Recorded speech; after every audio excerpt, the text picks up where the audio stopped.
آج ایک قطرہ بھی کافی ہوگا، اج سا بھی نہیں کھلے راہ بھی نہیں، انج ٹوک انوکھڑے ٹوکدے نہیں، ٹر پویں تے فاصلے مک جاندے، گھر بیٹھیاں پینڈے مکدے نہیں۔ آج قدم قدم چلیں گے، ماضی کے گناہ تو ایک آنسو سے دھوئے جا سکتے ہیں نا۔ وہ ایک فقیر تھا، بازار میں کھڑا رو رہا تھا، تو کسی نے روک کے کہا بابا کیا ماجرا ہے، کسی نے مارا ہے، کیوں رو رہے ہو؟ اس نے کہا نہیں نہیں نہیں، کوئی ایسی بات نہیں، ان لوگوں کے رویے نے رلا دیا۔ کہا کیا مطلب؟ کہا بازار سے گزر رہا تھا، ان لوگوں کو دنیا میں کھوئے ہوئے دیکھا تو میرے دل میں ترس جاگا، تو میرا خیال یہ ہوا کہ ان بندوں کی رب کی صلح نہ کروا دوں۔ تو میں نے پھر اس سے بات کی، تو آواز آئی ٹھیک ہے لے آ ان کو میری چوکھٹ پہ، ایک آنسو سے سارے گناہ معاف کر دوں گا۔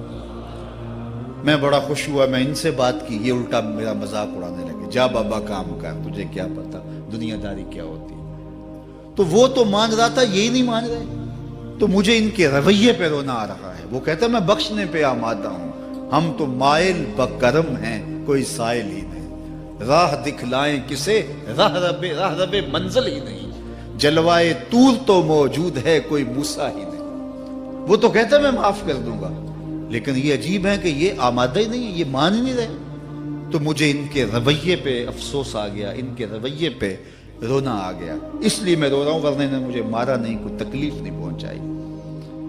خیر اگلے دن وہی بزرگ قبرستان کے قریب سے گزرے تو دیکھا کہ وہ بابا قبرستان میں کھڑا رو رہا ہے، تو پھر روک گئے کہ بابا بازاروں میں بھی روتا ہے، قبرستانوں میں بھی روتا ہے، آج کیا ماجرا ہے؟ کہا آج بھی میرا ماجرا کل والا ہی ہے۔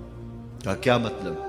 کہا کل بازار سے گزر رہا تھا، ان کو دنیا میں کھوئے ہوئے دیکھا، میرے دل میں ترس جاگا، تو میرا خیال ہوا ان بندوں کی اور رب کی صلح کروا دوں، تو وہ تو مان رہا تھا، وہ بندے ہی نہ مانے، تو آج میں ادھر آ گیا۔ میں نے کہا چلو ان سے بات کرتے، آج میرا خیال یہ ہوا کہ قبرستان والوں کی اور رب کی صلح کروا دوں۔ تو کہا پھر آج کیا بنا؟ کہا آج یہ مان گئے ہیں، وہ نہیں مانتا۔ تو صاحبو آج وہ مان رہا ہے، آج ہم مان جائیں۔ میں نے کتب میں پڑھا ہے کل قیامت کے دن نیکوکار بھی پچھتائیں گے۔ بدکاروں کا پچھتانا تو سمجھ میں آتا ہے، نیکوکار کیا کیوں پچھتائیں گے؟ جب اپنے اچھے اعمال کی جزا دیکھیں گے تو پچھتائیں گے، جو چند لمحے ضائع کر دیے وہ بھی کیوں ضائع کر دیے۔ قیمتی زندگی ہے، یہ ٹوٹتی سانسیں، ان کی قدر کیجیے۔ ایک بزرگ فرماتے ہیں کہ مجھے اس بات کی سمجھ نہیں آتی تھی کہ جو قرآن نے کہا ان الانسان لفی خسر، بے شک انسان خسارے میں ہے، تو میں سمرقند کے بازار سے گزر رہا تھا تو وہاں ایک آدمی پھٹے پہ برف رکھ کے بیچ رہا تھا اور ساتھ آواز لگا رہا تھا۔ آج کل تو یہاں وہ پاپڑ بیچنے والے بھی کوئی آواز لگاتے، تو وہ برف پھٹے کے اوپر رکھ کے بیچ رہا تھا اور ساتھ آواز لگا رہا تھا۔ آواز کیا تھی؟ ارحمو ارحمو الا من یذوب راس مالہ، او گزرنے والوں میرے پہ ترس کھاؤ، میں ایسا تاجر ہوں جس کا راس المال پگھلتا جا رہا ہے۔ چونکہ یہ جو برف ہے ایسا سودا ہے جو گاہک کا انتظار نہیں کرتا۔ آپ کپڑا بیچتے ہیں، آج گاہک نہیں آیا، ہو سکتا ہے کل دعا نے مہنگا بیچ لیں۔ آپ پیٹرول بیچتے ہیں، ہو سکتا ہے کہ کل پڑا 6 روپے اوپر چلا جائے، آپ کا لاکھوں کروڑوں کا فائدہ ہو جائے۔ لیکن آپ اگر برف بیچتے ہیں، آج نہیں بکی تو کل برف ہی نہیں ہوگی۔ تو وہ سل پہ برف بیچ رہا تھا اور ساتھ لوگوں کو دہائی دیتے ہوئے کہہ رہا تھا، او لوگو میرے پہ ترس کھاؤ، مجھ سے برف لیتے جاؤ، میں ایسا تاجر ہوں جس کا راس المال پگھلتا جا رہا ہے۔ تو کہتے ہیں جب اس نے یہ آواز لگائی نا تو میرے قدم رک گئے اور میں اس کے قریب چلا گیا اور میں نے کہا کہ مجھے ان الانسان لفی خسر کا ترجمہ سمجھ میں آ گیا۔ جس طرح تیری برف پگھلتی جا رہی ہے، میری زندگی پگھلتی جا رہی ہے، اور اگر تو اب برف وقت پہ بیچ لے، ان پگھلتی برف کو تو درہم کے بدلے، دینار کے بدلے، پارچہ جات کے بدلے، جنس کے بدلے فروخت کر لے تو فائدہ ہو جائے گا، 4 آنے تیرے ہاتھ لگ جائیں گے۔ اور میں بھی ان سانسوں کے بدلے درود پڑھ لوں، ان سانسوں کے بدلے سجود کر لوں، ان سانسوں کے بدلے قیام کر لوں، کسی دکھی کے سر پہ ہاتھ رکھ دوں، کسی پریشان کی پریشانی دور کر دوں تو میری سانسیں کام آ جائیں گی، ورنہ یہ ٹھہریں گے نہیں۔ سوئے ہوئے ہوں تو پھر بھی سانسیں ٹوٹ رہی ہوتی ہیں۔ تو ہم کتنی جلدی موت کی طرف بڑھ رہے ہیں، تو زندگی کتنی مختصر ہے اور ہم کتنے بے پرواہ ہیں۔ آنکھیں اس وقت کھلتی ہیں جب آنکھیں بند ہوتی ہیں، لیکن کیا فائدہ اس وقت کا؟ آج کا پچھتاوا کل کی بہتری کی ضمانت ہے، اور آج کے پچھتاوے سے کل کی زندگی کی خوبصورتی نصیب ہو سکتی ہے۔ اس لیے یہ ڈھلتا ہوا سورج، یہ دیکھیں ابھی جب داخل ہوئے تھے تو سورج ابھی سر پہ تھا، لیکن اب سورج درد غروب سے زرد ہو چکا ہوگا اور چند لمحوں کے بعد وہ نگاہوں سے اوجھل ہوگا۔ میاں صاحب بھی بولے کہ زندگی تیری جو ہے ڈوبتے سورج کی طرح ہے، دیگرتے دن گیا محمد اوڑک نو ڈوب جانا۔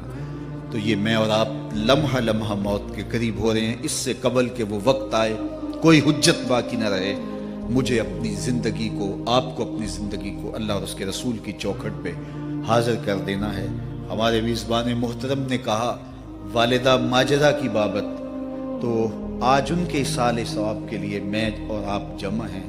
ایک وقت ہمارے اوپر بھی آنے والا ہے کہ لوگ ہمارے لیے جمع ہو رہے ہوں گے۔ یہ وقت تو آنے والا ہے، اس کے تو چھٹکارا نہیں ہے، اس سے تو خلاصی نہیں ہے، کوئی بھاگ سکتا نہیں ہے، موت سے تو فرار نہیں ہے۔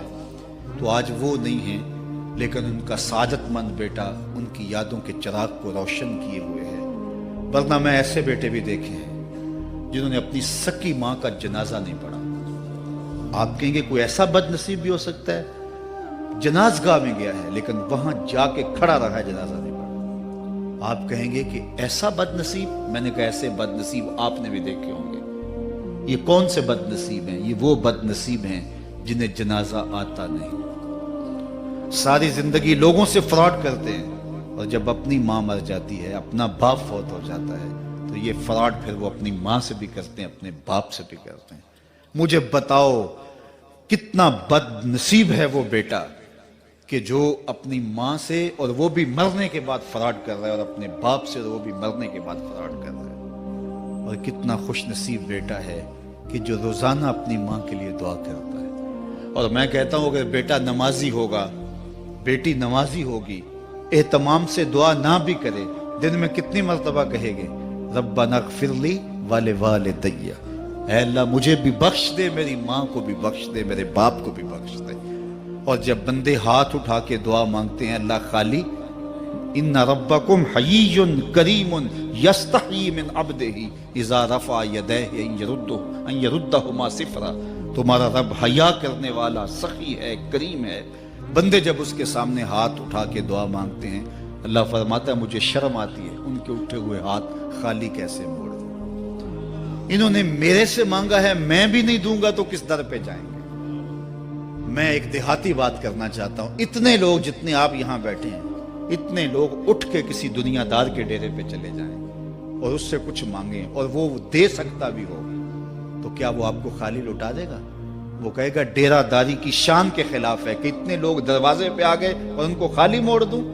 تو جب تم اتنے بڑے ڈیرہ دار ہو اور تمہیں اتنی غیرت ہے کہ اتنے لوگوں کو خالی نہیں موڑتے، تو کریم خالی موڑتے؟ آؤ تو صحیح اس کی چوکھٹ پہ جھولی پھیلاؤ تو صحیح۔ پھر دنیا داروں سے مانگنا ہو تو ان کی زبان میں مانگنا پڑتا ہے۔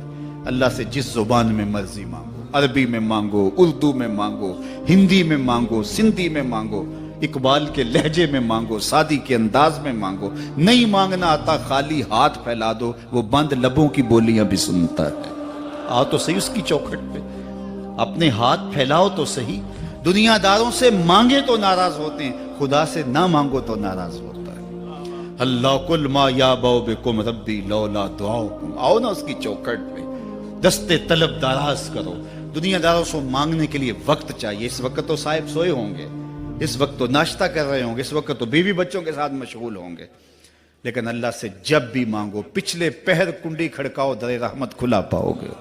دن کو مانگو، رات کو مانگو، مانگو تو صحیح، وہ تو اتنا کریم ہے۔ اچھا بت کو سامنے کھڑا کیا ہے اور زلیخا ہاتھ جوڑے بت کے آگے پکار کرتی ہے، روزانہ سے شام کھڑی ہو جاتی ہے، یا صنمی یا صنمی، اے میرے بت، اے میرے بت، بچھڑا ہوا یوسف ملا دے۔ سحر دم تک پکارتی رہتی، عمر بیت گئی، چہرے پہ جھریاں آ گئیں، بڑھاپا طاری ہو گیا۔ ایک دن رات کا پچھلا پہر ہے، بت کے آگے ہاتھ جوڑے یا صنمی کا وظیفہ پڑھ رہی ہے۔ اچانک نیند کا جھٹکا آ گیا، زباں بل کھا گئی، بولی یا سمادی یا سمادی۔ کہا جبریل جلدی جا، یوسف کے گھوڑے کا رخ موڑ دے۔ یا اللہ تجھے تو نہیں پکار رہی، وہ تو بت کو پکار رہی ہے۔ زباں بل کھا گئی، یا صنمی کی بجائے یا سمادی کے لفظ زبان پہ آ گئے۔ کہا جبریل اتنا عرصہ ہوا بت کو پکارتے ہوئے، اس نے کوئی جواب نہیں دیا، آج جیسے بھی اس کے لبوں پہ میرا نام تو آیا ہے، اگر میں نے بھی جواب نہ دیا میرے اور بت میں فرق کیا ہوا؟ تو آؤ آج کی اس مجلس میں ہم ان کی والدہ کے لیے دعا مانگیں۔ اے عرش کے مالک، ان کی والدہ کو حضور کی ماں کا صدقہ جنت کی بہاریں عطا کر، اور ہم اپنے ماں باپ کے لیے بھی دعائیں مانگے۔ اے اللہ ہمارے ماں باپ کی مغفرت فرما، ماں باپ کی قدر کرو۔ میں نے یہ بھی پڑھا ہے جو اپنے والدین کے لیے روزانہ دعا مانگتا ہے، والدین زندہ ہوں تب بھی، فوت ہو گئے ہوں تب بھی، روزانہ ماں باپ کے لیے جو شخص دعا مانگتا ہے، ساری زندگی اس کے رزق میں بے برکتی نہیں آ سکتی۔ تو اپنے ماں باپ کو اگر زندہ ہیں تو قدر کرو، فوت ہو گئے ہیں تو ان کے لیے کثرت کے ساتھ دعا کرو۔ یہ گھنا سایہ ہے۔ کبھی آپ نے درخت کو دیکھا ہے کہ ساری دھوپ اپنے پتوں میں جذب کرتا ہے اور نیچے بیٹھنے والوں کو چھاؤں دیتا ہے؟ ماں باپ سارے دکھ اپنے اوپر لیتے ہیں، اپنی اولاد کو آسائش اور راحت پہنچاتے ہیں۔ قدر نعمت زوال نعمت کے بعد ہوتی ہے، جب نعمت پاس ہو تو قدر نہیں ہوتی، جب چھنتی ہے تو پتہ چلتا ہے کہ کتنی بڑی دولت تھی جو چھن گئی۔ میں تو آپ کیا، میری اور آپ کی حیثیت کیا، ماں کی کمی تو آمنہ کے لال نے بھی محسوس کی ہے۔